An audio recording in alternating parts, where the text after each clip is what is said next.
Thank you. Okay, well, welcome everyone. So glad to see a couple of administrators on here and wanting to hear about FRYSC. My name is Heather McCarty. I'm a regional program manager in Region 2. So I serve in the western part of Kentucky. I'm located in Owensboro, Davis County.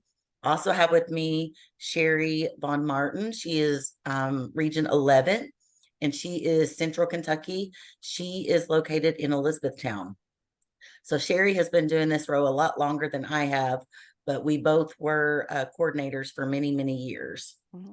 And so we have a great message for you today. I really loved what Jimmy was talking about, because a lot of things he was saying were actually in our presentation today as well.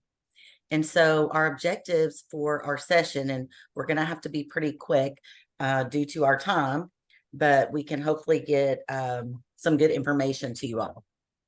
But our objectives are to develop opportunities to strengthen integration between FRYSC centers and the schools they serve through intentional inclusion, and then also to promote FRYSC Row and helping all children learn successfully and identify ways to implement the FRYSC effect. And the reason we're here today is because you heard the commissioner talking about that strong community engagement. And so we're here for your standard 5, which is community of care and support for students, and standard 8, meaningful engagement of families and community. And FRYSC can really, really help your school with that community engagement piece. Okay, how our program is structured, we wanted to share that with you all. We were created to enhance students' abilities to transition into school, succeed in school, and transition to adult life. FRYSC is the only thing left still from CARA back in 1991. So we have been a part of the school system for over 30 years now.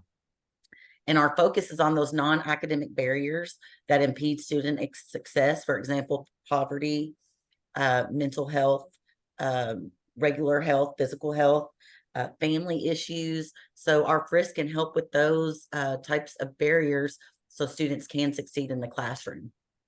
And the intent was also to build relationships with students and families and communities, recognizing issues that hinder success and seek to remediate these through a brokerage of services. So we really wanted someone in the building that could connect home and school, and our coordinators really work to eliminate those barriers by building relationships, just like what Jimmy was talking about. Coordinators are very great at those relationships with families. And so we also wanted to mention why the collaboration between KDE and CHFS works. Why is it so important? So we wanted, when they created CARA, they wanted the 2 biggest, largest agencies in the state that service children to have a connection. And so the coordinator currently serves as a unique perspective within Kentucky schools. And KDE funds the program, but FRYSC centers are actually governed by CHFS. But they're also able to assess and evaluate needs and situations that arise through a lens that is not academic indicator driven. And the coordinators within your school, they're looking at the whole picture. They're looking at the whole child, the whole family, and the whole community. So if we didn't have that collaboration, we'd really lose that unique perspective. We need that person between the educational system and the Cabinet for Health and Family Services that can connect the 2 largest agencies together.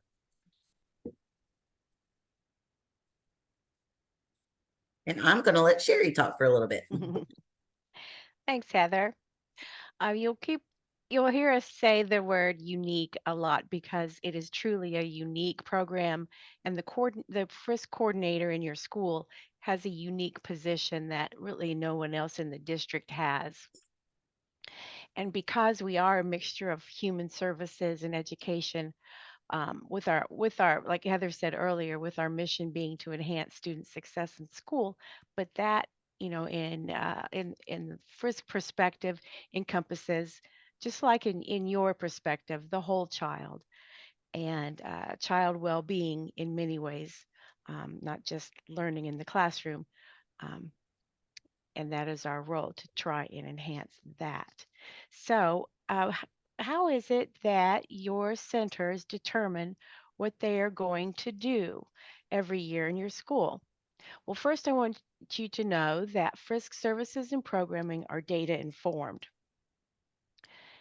Coordinators and your FRYSC support staff, they collect a variety of data and information from all kinds of sources, community sources, in school, uh, people and departments, parent surveys, student surveys, staff surveys.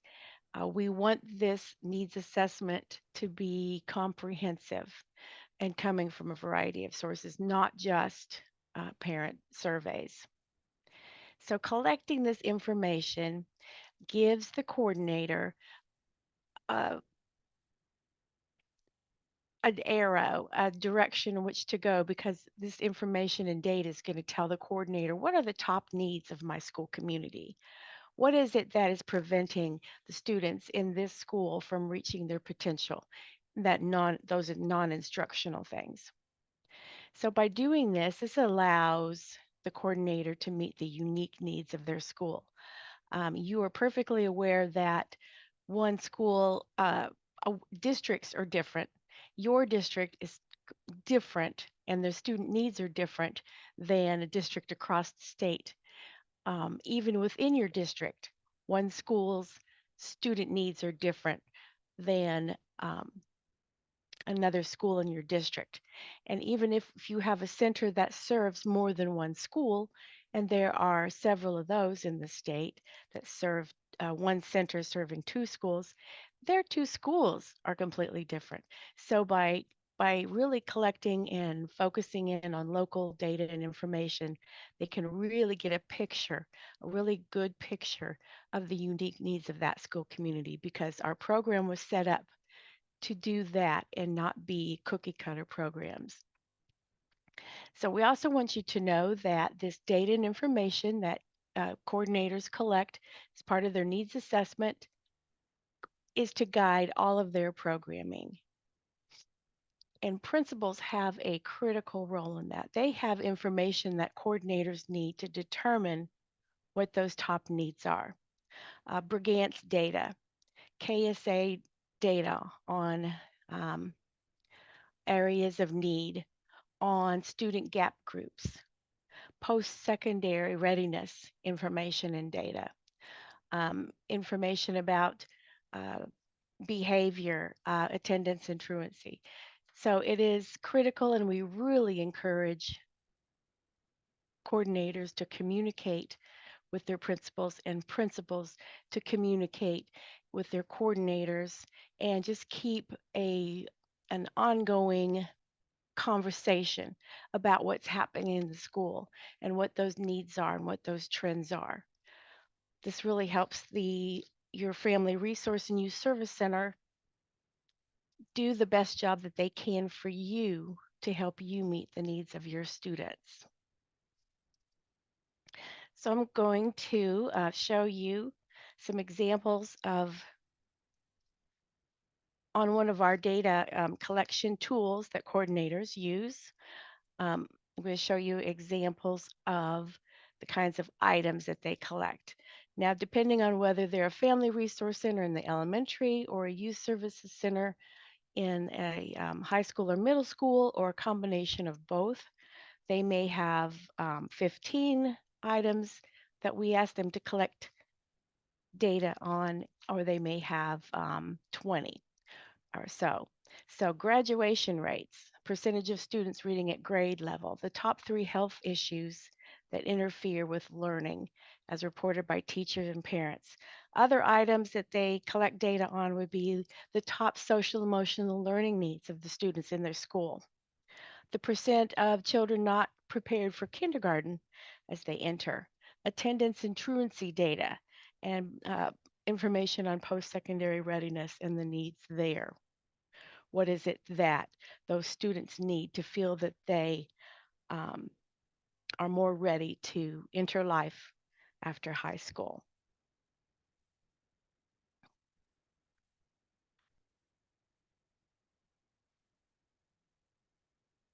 Okay, we also wanted to give you some keys to an effective FRYSC. And I believe the keynote, he talked a lot about this earlier this morning, is about the leadership team. And if your coordinator could be on your building leadership team, that would just make a huge difference for you. The coordinators are leaders, they're administrators of their program. They are doing a budget, they're writing a program plan. We really encourage coordinators to to attend those staff meetings, to attend PLC meetings with teachers. And if they're not on the leadership team, that's okay. But we really do ask them to ask your principal if you can meet with them, sit down with them quarterly, to discuss the needs in your school and what is the principal needing for the center to focus on. Whether it is reading scores, or maybe you're looking for a math camp for the students, or maybe if you're at a high school, you're needing some ACT prep classes for students. So we really encourage that integration. And like Sherry said, frequent ongoing communication. We also tell them, on snow days would be a great day to meet with the principal, maybe when folks aren't in the building, or on summer breaks or holiday breaks.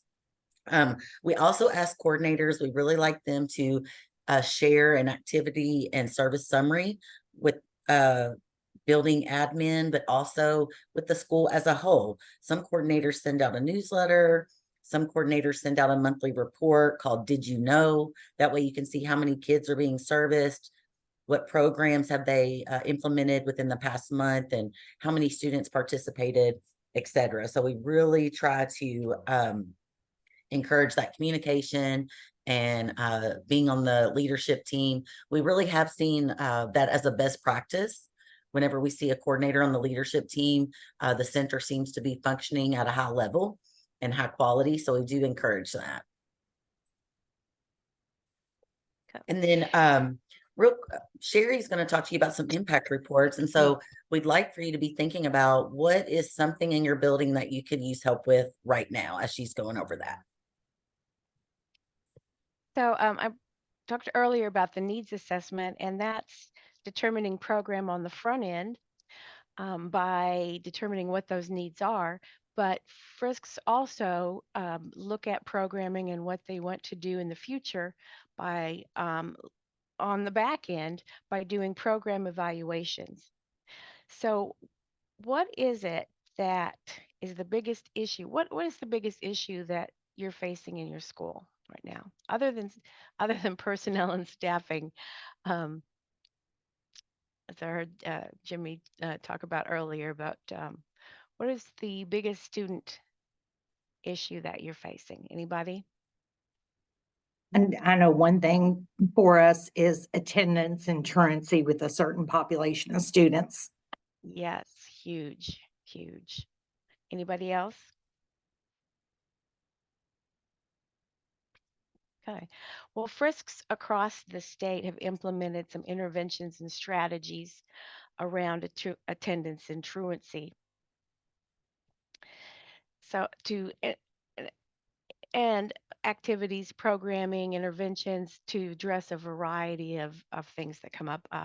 Vaping is another problem we hear about that is so big in high schools and middle schools, and now trickling down into elementary schools is another one. But attendance and truancy is huge. So coordinators collect data. They do program evaluations to determine if what they are doing is making a difference, if what they're doing is really having an impact. And we ask that they submit to us a report every year called an impact report on a significant activity that they have evaluated for outcome data, and they are able to report some impact on that. So we compile those into an annual report called an Impact Report Spotlight. This is one of the items that we have posted as one of the documents for you to use. And we really encourage you to look at those because it does share. The Impact Report Spotlight is our sharing of the best of those interventions and strategies that FRYSCs have implemented that do make real change in students, an improvement, an increase, a decrease, um,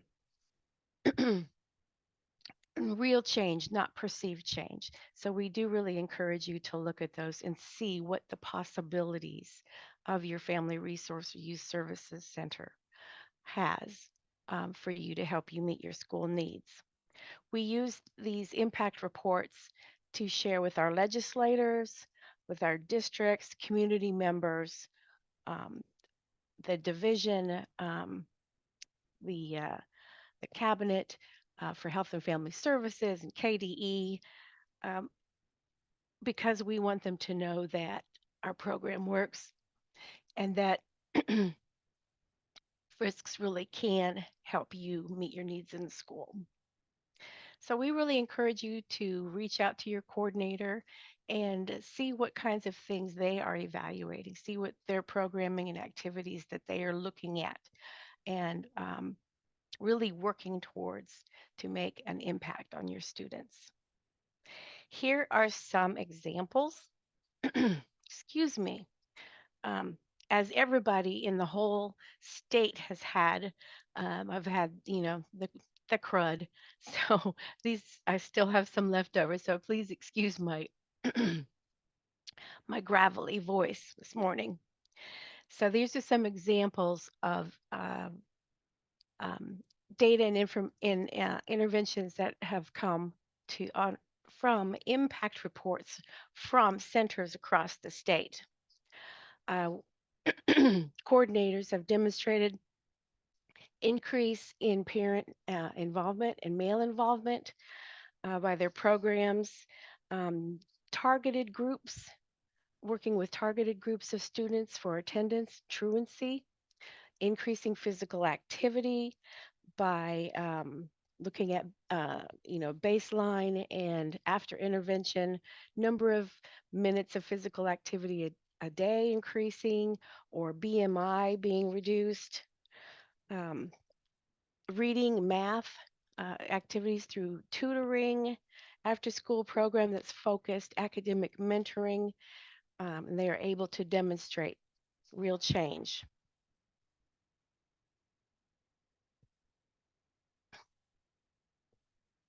Improve literacy for English language learners. I know that's huge, using academic after school mentoring, parent engagement for ELL students, on-site dental programs to decrease the number of days students miss for dental issues, or the number of visits to the school nurse for school pain, FAFSA completion, taking using baseline data on kids that are completing the FAFSA, and then after their programming.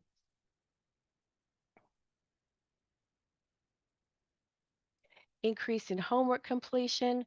Now, a lot of these things that we're showing that centers are able to show good outcome data is when they work with targeted groups of students.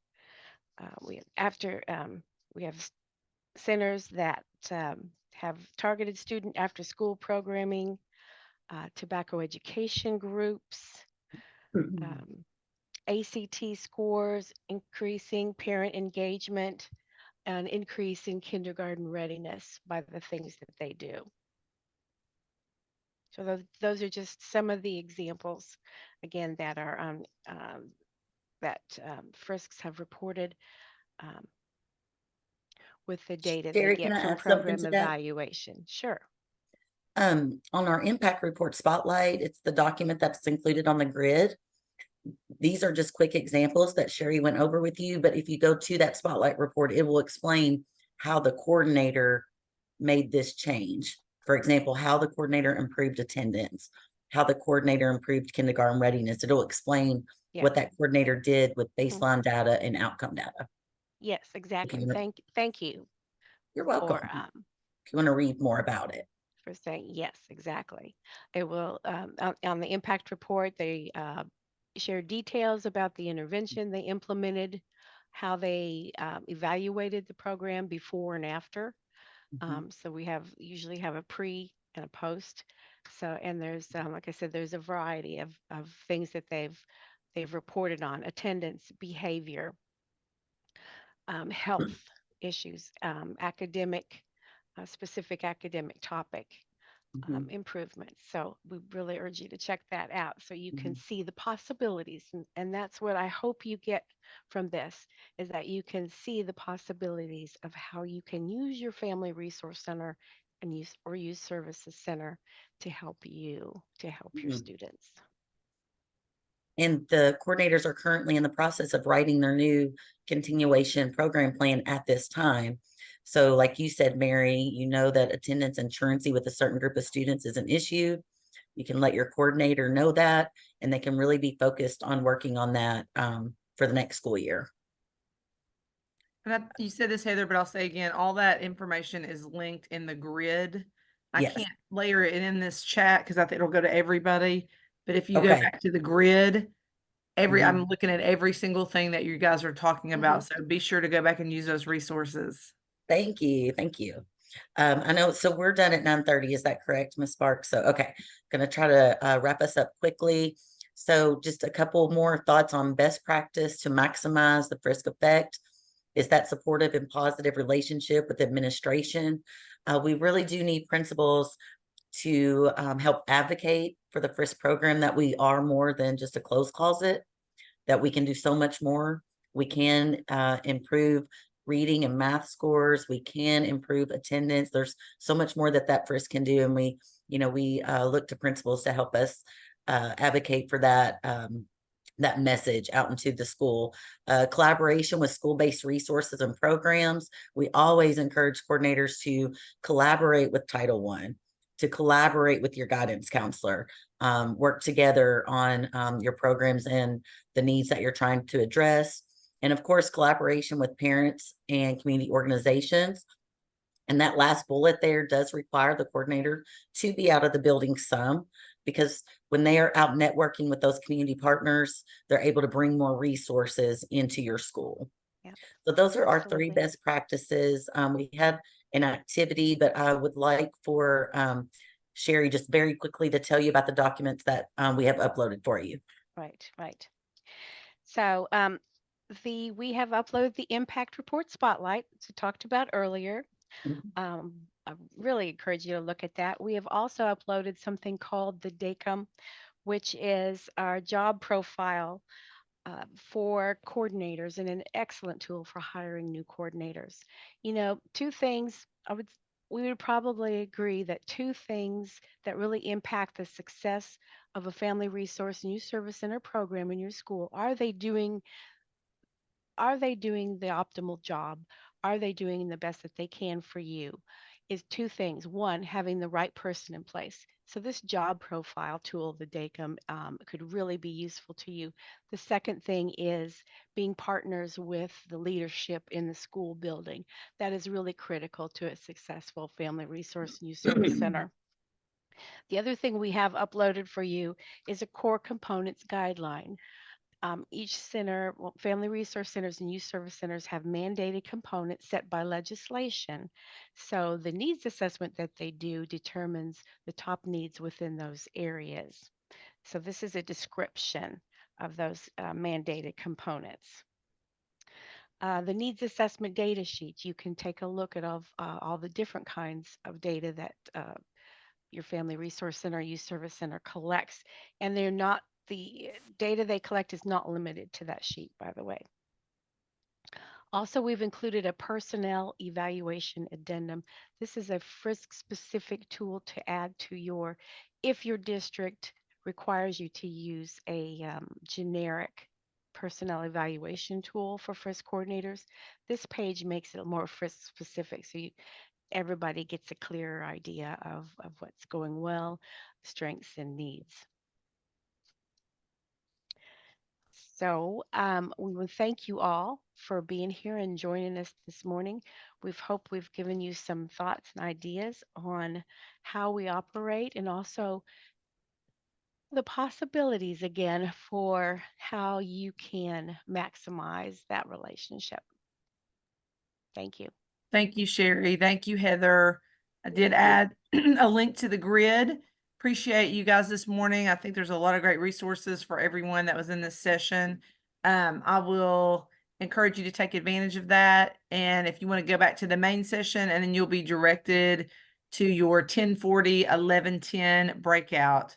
Thanks again, Sherry and Heather. Everybody stay safe and warm. Thank you. Thank you.